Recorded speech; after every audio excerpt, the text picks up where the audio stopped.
Voice reader Sabrina reads, Introduction for All About MyHat, The Hippy Trail, 1972 by Alan Buffery. I hope you enjoy. Now, in a voice of Serena, MyHat speaks. It was 1972. My life was to change in a big way. I watched, I listened and I remembered. One day, sun shining, dusty and quiet, with no hair to cut and no chins to shave, Konstantinos was standing in his barber shop doorway watching the street. I was on his head.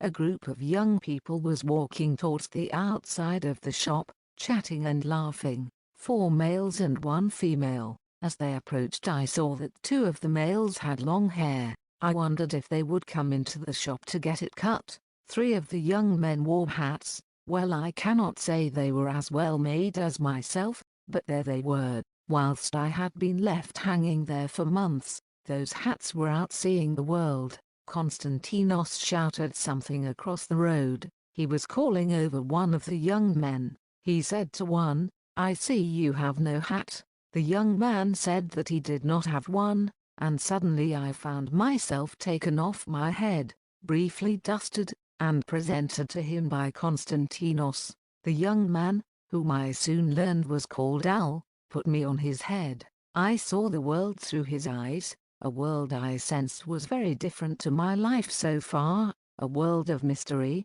strangeness and adventure, a world that Al was exploring with plenty of new experiences, new people and new ideas. Brilliant. I had a new head. It was the 24th of March, 1972. Keith was telling them that sometimes on the border of this place Turkey, the guards took people off and cut their hair, so Al was saying he did not like that thought and maybe he would not even go to Turkey if he had known that before, but now they were on the way. "Don't worry, man," said Keith, "just put your hair up inside your new hat." "Great idea," said Al. "Good job that barber gave me my hat." "Yeah man, cool," said Keith. I felt useful, wanted, even maybe loved, elated enough to almost fly off my new head. I didn't of course. I wanted to fit well and be kept. I wanted to stay with these people. They seemed like fun, lots of laughter and good conversation to listen to.